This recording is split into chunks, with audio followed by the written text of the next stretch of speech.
My parents told me to never answer the phone. Today I found out the horrifying reason why. Ever since I was 4 years old, my parents gave me one rule: don't answer the landline. Not ever. I remember the first time I asked why. My mom paused while washing dishes, stared at the floor, then said, because the person on the other end isn't calling for us. At first, I thought they were just being cautious. We didn't get many calls anyway, and the phone barely rang. But when it did, it was always the same. One ring, exactly at 3:17 a.m., and it always stopped before the second. Eventually, I stopped asking about it. Some part of me believed they were just superstitious, but there were moments, quiet moments, when I'd catch them staring at the phone like they were afraid of it. I'm 17 now, and last night I answered it. It wasn't planned. I woke up thirsty, went downstairs for water, and as I passed the kitchen, the phone rang. One single shrill tone. It was 3:17. I don't know why I picked it up. Maybe I was tired. Maybe I wanted to prove something. But the second I pressed the phone to my ear, everything changed. There was no static, no dial tone, just soft breathing, then a voice. Is this Matthew? My name. But it didn't sound like a question. It sounded like relief. I finally reached you, the woman whispered. It's been so long. Please listen carefully. My blood ran cold. The voice was trembling, emotional, and somehow familiar. You were taken when you were 4. I've been trying to find you for 13 years. I didn't speak. I couldn't. She continued. They aren't your parents. You were in foster care after the accident. Someone came to pick you up, but they weren't from the agency. I slammed the phone down. My chest was tight. My hands were shaking. I tried to convince myself it was a prank, just a sick joke, but I couldn't sleep. And the next morning, I started looking. There were no baby pictures of me, no hospital records before age 4, no framed kindergarten drawings or certificates. Every document in the house started at 5 years old. Everything before that was missing. At lunch, I asked my mom about the hospital I was born in. She dropped her fork. My dad immediately changed the subject. That night, the phone rang again, and I answered it. She told me her name was Claire, and that she had been looking for me ever since the day I vanished. She knew things no stranger could ever know. My birthmark, the stuffed polar bear I used to sleep with, the lullaby she used to hum, something I hadn't thought about in over a decade. I stayed silent the entire time, until she asked one question. Do you ever have dreams of somewhere else?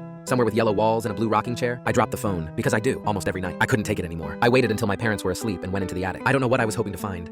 Something. Anything that could prove she was lying. Instead, I found a locked chest buried beneath old blankets. Inside was a manila envelope labeled, Matthew, Original Identity. It had a birth certificate with a different last name, photos of me with people I didn't recognize, and a missing person flyer dated March 2009. The face was mine. I took everything and ran, but I didn't make it far. As I opened the front door, my dad was waiting. He didn't look angry. He looked disappointed. I told you not to answer, he said quietly. Behind him, my mom was crying. You weren't ready to remember. He stepped aside, and there, sitting at the dining table, was Claire, exactly as I remembered her from the dreams. Same eyes, same voice, but her hands were zip-tied behind her back, and her face was swollen and bruised. I froze. What did you do to her? I whispered. My mom shut the door behind me. My dad locked it. She wouldn't stop calling, he said calmly. We told her to move on. Claire tried to speak through the gag, but my mom grabbed my arm. It's better this way, she said. You're safe with us. I backed away and ran upstairs, clutching the envelope from the attic. The last page inside was a photo of me as a toddler, sitting on Claire's lap. Behind us was a birthday cake with 4 candles. It was labeled, the day before they took you. I called the police. I gave them the envelope, the photo, everything. They said they'd investigate, said they'd send someone immediately, but no one ever showed up. That night, the landline rang at 3:17 a.m., and when I picked up, it wasn't Claire's voice anymore. It was my mom's, whispering through the phone. You're not leaving this time. Not again.